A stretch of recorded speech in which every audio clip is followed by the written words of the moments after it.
What's up, guys? This is a brand new jungle guide for Season 7, the brand new reworked Warwick. We're going to jump right into it with his playstyle, runes and masteries, ability breakdown, and some plays kind of highlighting his kit and showing you kind of how he should be played from what I've been able to tell so far playing him since he's been live in patch 7.2. Now, Warwick is a hybrid damage dealing bruiser.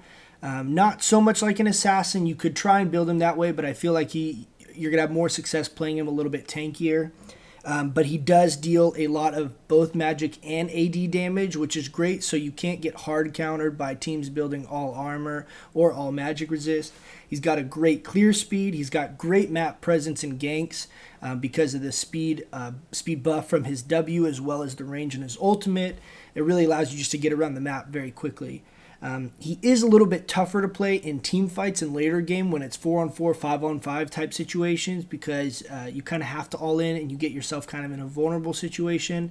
However, that's what I would argue is like his weakness, I guess, for lack thereof. So anyway, he's a lot of fun, but again, the late game is definitely, I would say, a little bit more difficult to learn and master playing him in those bigger group fights and making sure you don't get in a bad situation. Now onto the runes. I run attack damage reds, attack speed quintessences, a mix of armor and scaling health yellows, and then a mix of scaling MR and scaling CDR blues. I have it so I have 10% CDR at level 18. I think that's 6 CDR per level glyphs, and then 3 scaling MR. Onto the masteries, I like Fervor of Battle the most. You could run Warlords or Thunderlords or Courage of the Colossus. All of those are fine, but I find Fervors, I think that's the best. You also do get stacks when you use your ultimate.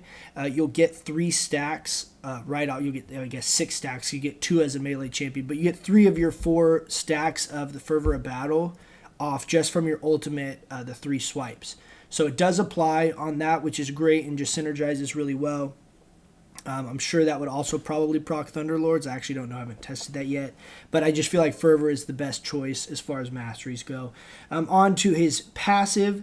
Very straightforward. You have additional magic damage you are going to be doing per swipe, per auto attack.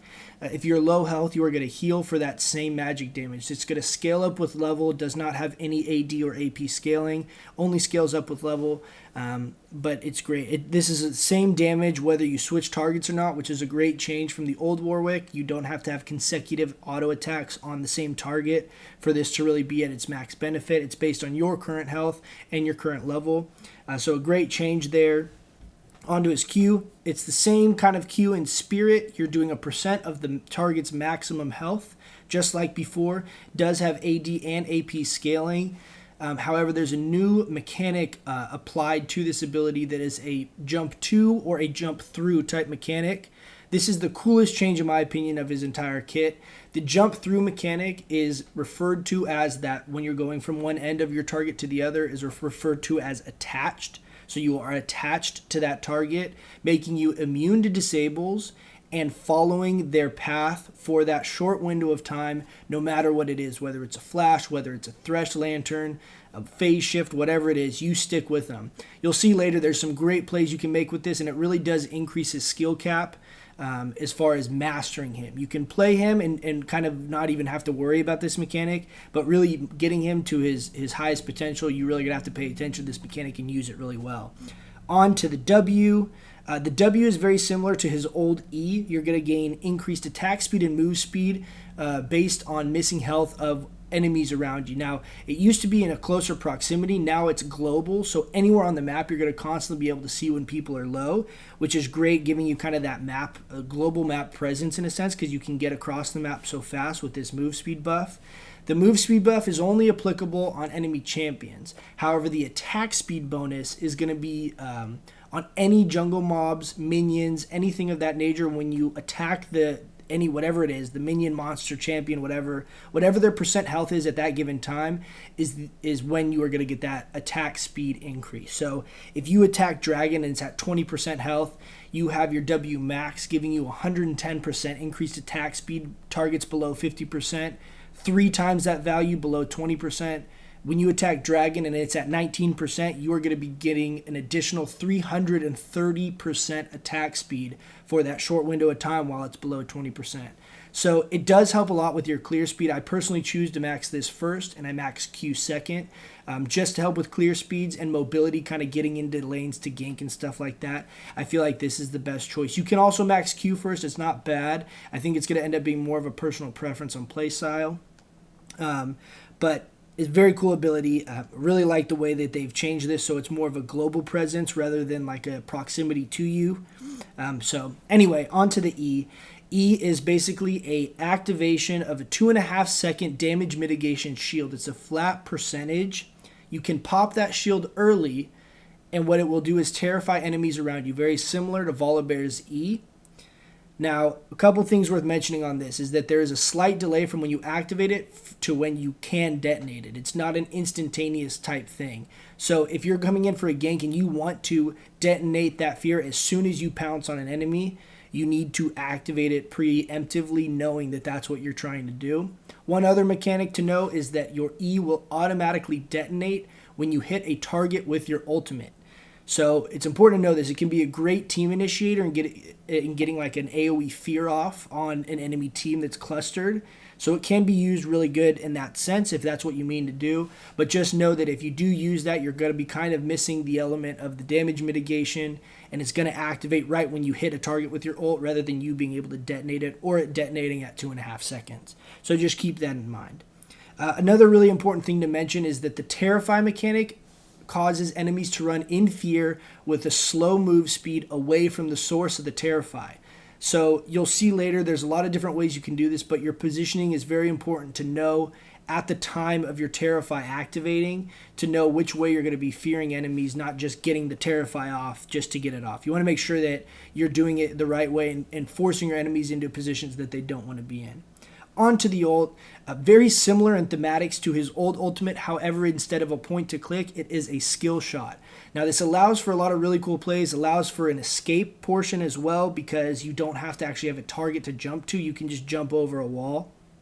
Don't end up using it that much as an escape, but definitely a way you can use it. It's important to also note that this scales with AD, but is magic damage. So it's kind of a weird mix there. So stuff like Magic Pen Boots, your Q is also deals magic damage, and the majority of the scaling is your AD. So Magic Pen Boots are not a bad buy at all on Warwick now. It's very similar to like a Corki type setup. Another thing worth mentioning on the damage portion of his ultimate is that it heals you for 100% of that damage. So in 1v1, 2v2 type fights, you're going to want to make sure you're saving it to heal up once you've dropped down, to 75, 50% health to really gain and maximize the efficiency of that ability. The projectile portion, the part of you actually leaping in the air, you are immune to disables during that portion of the ultimate. However, once you're suppressing a target, you can be interrupted while suppressing. It will stop the damage and it will stop the healing. So it's important to time it right with your enemies' CCs and make sure that you're not putting yourself in a really precarious situation and not really utilizing your ultimate to its entirety. Now, what we're going to do is jump into some plays here, and I'm going to kind of slow some of these down and show you the ins and outs of his kit and kind of how to play it and how I have found to be the most successful ways to use it. Still have a lot to learn with this champion since he just came out and just got reworked, but there's a lot of really cool tricks and things that you can do if you really get down to it and kind of understand. Now this clip right here, just finishing up the normal non-slow-mo plays, you can see how fast my move speed gets chasing this Graves right here, because I have 3 times, I think at max level it's 55% move speed, and then when they're below 20%, which Graves was, you gain 3 times that, which is a ton. So now here I'm doing a gank on mid lane on this Ziggs. I have flash here accidentally, honestly, but I end up flashing the backpack thing knock up. I save my Q here to make sure I utilize it when he's going to flash, and you see I follow him over the wall there while he's flashing.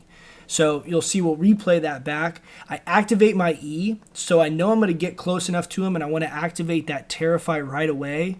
I get in there, I hit him with the E right here, I get an auto off, and I know he's going to flash over that wall. I hit him with the Q, and you can see that cat spar. I follow him during that duration, get one more auto off, and I get the first blood.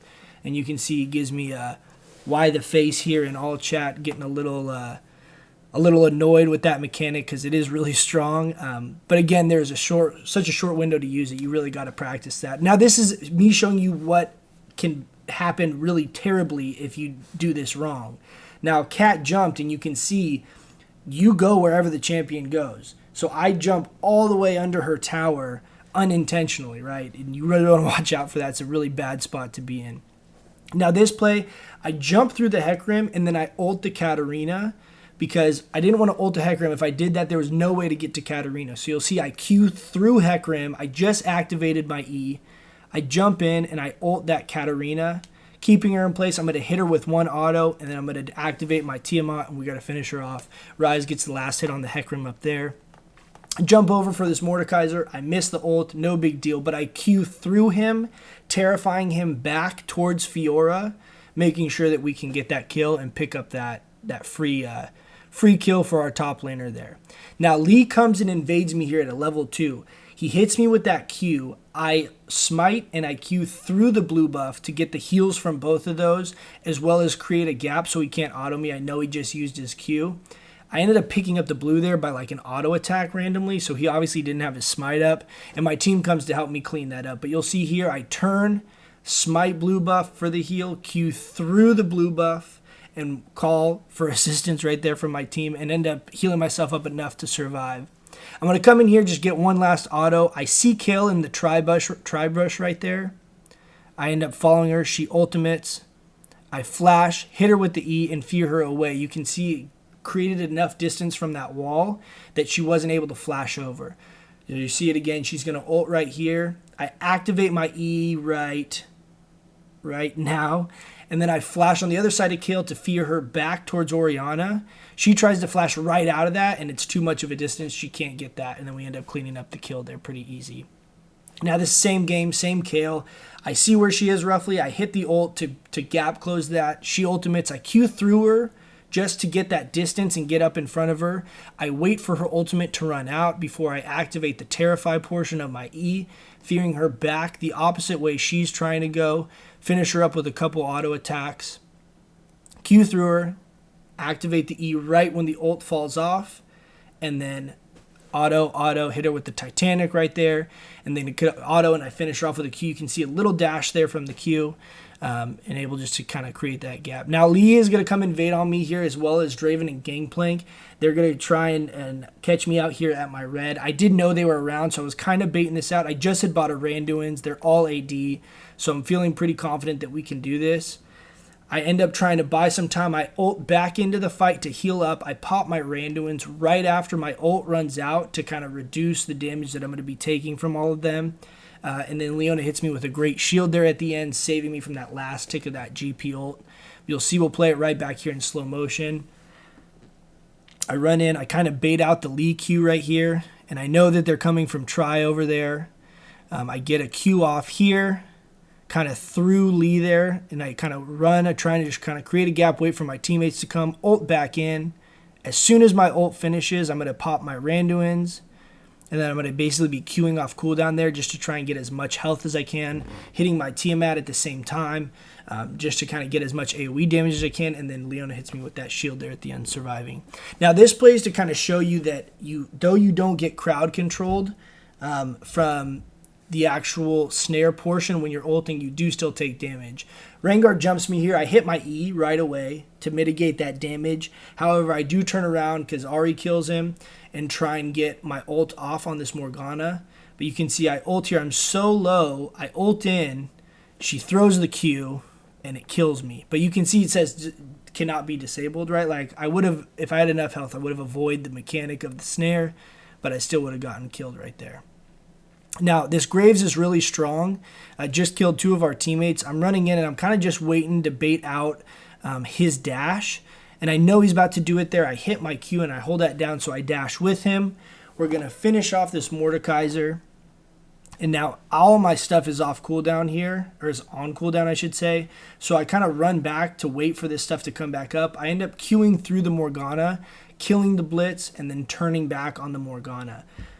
So the function of diving through teammates through enemies, is really helpful for situations like this because you can kind of avoid their front line and get to the back line. He's going to dash right here. I'm going to hold my Q down, and I'm going to dash with him. Auto one more time to finish him off here. And then I'm going to turn on Mordekaiser. Me and Fiora are going to be able to get this Mordekaiser real quick. We end up kind of turning on Blitz here. However, I see Morg coming. All my stuff is off cooldown. So I turn and run to kind of wait for my cooldowns to come back up. Unfortunately, Fiora ends up dying right there. Blitz is really low, and I see he's got that spell shield. So I don't want to try and Q him right now with the spell shield because it's going to absorb most of it. So I'm just going to wait, run into the bush. Morg doesn't see me. She comes to face check. I Q through her out of the bush, turn on the Blitz. I use my Blade of the Rune King active as well as a couple autos to get the kill on Blitz. And then I know turning back on this Morgana that I'm going to be able to 1v1 her.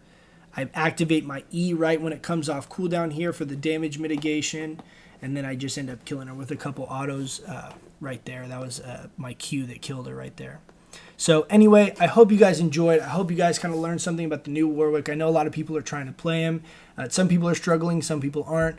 Hopefully this helped. Please comment, rate, subscribe. Let me know if you guys like this. If you did, please hit it with that thumbs up so that I know, and I will be creating more content like this, assuming this is what you guys want to see. Thanks so much, and you guys have a great day.